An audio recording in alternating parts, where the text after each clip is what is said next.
السلام عليكم. معكم الدكتور بنسودة كريم، اختصاصي في جراحة المسالك البولية والتناسلية هنا بمدينة الدار البيضاء. اليوم إن شاء الله غادي نتكلموا على أبرز المشاكل اللي كتقيس الخصية وكتقيس الغشاء ديال الخصية ولا القضيب ولا الغشاء ديال القضيب.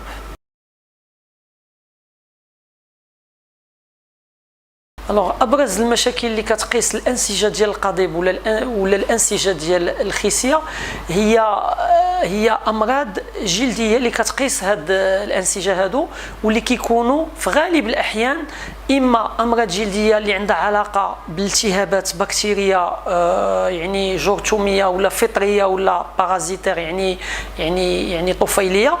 وهاد الالتهابات هادو هاد الالتهابات هادو كينقسموا لمجموعه ديال الاسباب اللي هي اما الالتهابات ديال مثلا ديال ليغبيس. ليغبيس هي واحد الجرح كيكون في المسلك، كيكون في الانسجه ديال القضيب ولا ديال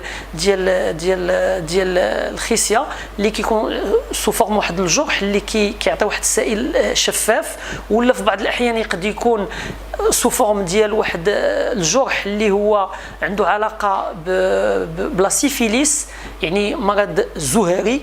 وهذا لا سيفيليس كيبان فيها واحد الجرح اللي هو تيكون في غالب الاحيان متعفن افيك واحد القيح اللي اللون ديالو اصفر ولا اخضر.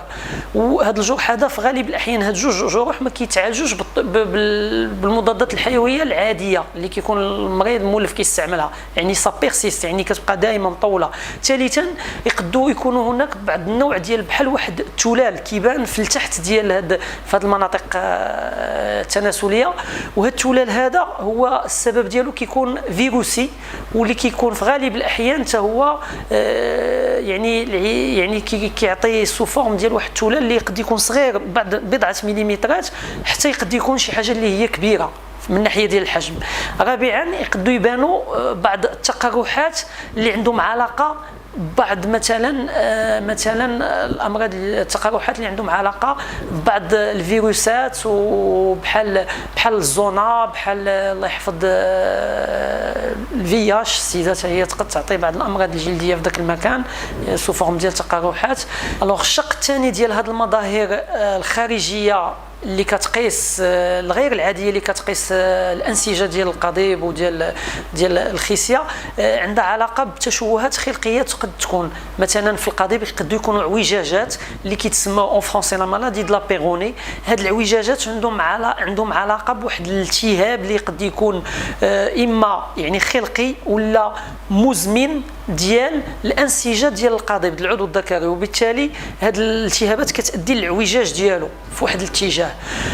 ثانيا كاينين في بعض الحالات كتكون الخصيه منتفخه بواحد الطريقه كبيره جدا.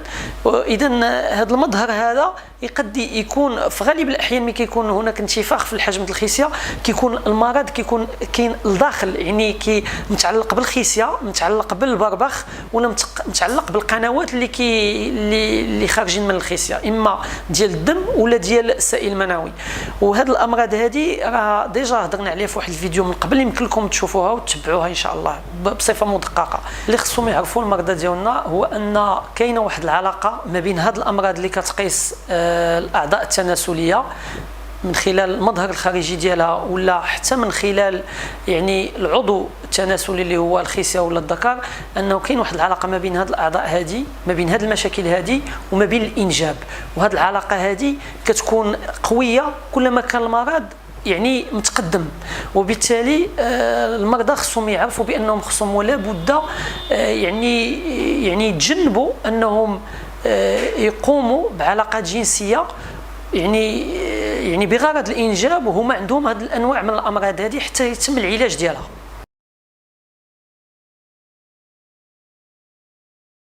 الناس كيتسائلوا واش كاينين تغيرات تقد تقيس المظهر الخارجي ديال الاعضاء التناسليه ديالهم مع التقدم ديال السن. الجواب بسيط، هو ان نورمالمون من الناحيه الظاهريه ديال الخارجيه ما كتكونش شي تغيرات مع تقدم السن. العضو الذكري راه كما كيكون في البدايه ديال الحياه ديال الانسان، راه حتى مع تقدم السن راه كيبقى في نفس الشكل. من الناحيه الظاهريه يعني ما خاصش توقع شي تغيرات، والا وقعت شي تغيرات المريض خصو يجي عند الطبيب ديالو اقرب طبيب ويحاول يستفسر على هذه التغيرات هذه وعلاش وقعات باش نحاولوا نعالجوها في الوقت المناسب وما نخليوهاش تتفاقم. اللي خصهم يعرفوه المتتبعين ديالنا هو ان اللي كيوقع مع تقدم السن هو واحد التغير ولا تغيرات في يعني في لا فونكسيون ديال الاعضاء التناسليه عند الرجل. اذا هاد الاعضاء هاد المشاكل اللي تقد توقع، التغيرات اللي تقد توقع بالنسبه للمشاكل ديال الجنسيه، يعني المشكل ديال الانتصاب. ثانيا المشكل ديال القذف اللي قد يولي سريع ولا كاريمون معطل يعني. والحاله الثالثه يقد يوقع مشكل ديال الرغبه اللي حتى هي تقد يعني هذه ما بين قوسين كنقولها يعني اللي حتى هي تقد تنقص مع السن. ولا مشكل ديال لورغازم يعني حتى لورغازم يقد ما يبقاش عند الرجل مع تقدم السن. هذه هي اهم الحالات اللي كتبان بالنسبه للاعضاء يعني بالنسبه للخصيه يعني مع تقدم السن راه يقد يوقع واحد التغير في الحجم ديالها يعني انها كتنقص، وبالتالي لا فيرتيليتي ديال هذاك الراجل كتنقص. لا فيرتيليتي يعني الخصوبه ديالو، يعني يقد يبغي راجل يتزوج في 60 سنه ولا هذا يعني يتفاجئ بانه ما بقاش قاد انه يولد. هذا لا يعني انه باش كان صغير ما كانش كيولد، لا سي با فغي. الرجل ملي كيكون جون يقد يكون كيولد، ومع تقدم السن الخصوبه كتنقص، وبالتالي ملي كيكون غيتزوج في واحد السن ديال اللي شويه متاخر 55 60 سنه يقد يلقى بان الخصوبه ديالو نقصات. يعني هذا لا يعني ان المشكله كان عنده قبل. الوغ بالنسبه لهاد العلاجات اللي يمكننا نقترحوا للمرضى اللي عندهم هاد التغيرات في المشاكل الخارجيه هي كتعلق بالنوع ديال المرض اللي قد يقيس هاد الانسجه هذه. وبالتالي في الغالب الاحيان كيكونوا هناك التهابات اللي كيقيسوا الالتهابات يعني طفيليه، جرثوميه، فيرال يعني فيروس اللي قد يقيس هاد الانسجه. اذا كنقوموا بالعلاج ديالها بالمضادات الحيويه المناسبه والادويه المناسبه، وفي غالب الاحيان كيتم العلاج ديالها بواحد الطريقه يعني جيده. ثانيا في بعض الاحيان يقدروا يوقعوا داك توسكي كونجينيتال يعني تشوهات خلقيه، ولا في بعض التشوهات اللي كتبان مع التقدم في السن. يعني هذا كاين علاجات اللي كتتم لهاد الامور هذه بحال دابا لا مالادي دو لا بيروني من خلال ادويه كتخاد، ولا من خلال جراحه تيتم القيام ديالها، ولا في بعض الاحيان كنقوموا حتى بلا بي ار بي يعني باش نحاولوا نحدوا من التقدم ديال هذاك العوجاج. ثالثا الا كانت بحال دابا هناك يعني في بعض الاحيان يعني الله يحفظ دي تيومور يقدروا يبانوا في هذيك الانسجه يعني بحال اورام صغيره كتبانيتو، راه العلاج ديالها كيتم على حسب النوع ديال الورم اللي كنلقاو. كنقوموا بالاستئصال ديالو ونقوموا بالفحص ديالو في المختبرات المجهريه باش يعطيونا النوع ونعطيو العلاج المناسب في ديك الساعه. المرضى اللي كيتصابوا بهاد الاعراض في يعني بهاد المشاكل في الانسجه ديال الاعضاء التناسليه ديالهم في غالب الاحيان كيكونوا يعني منبهرين ومخلوعين بواحد الطريقه كبيره، لان هذا العضو هذا عضو حساس واللي وبالتالي كيحتاجوا لواحد المواكبه نفسيه.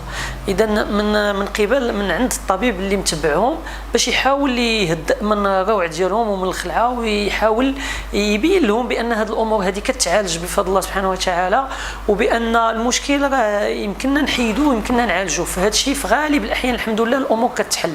يعني خاص غير يعني الطبيب حتى هو يقوم بواحد المواكبه نفسيه للمريض ويحاول يبسط ليه الامور باش المريض هذا.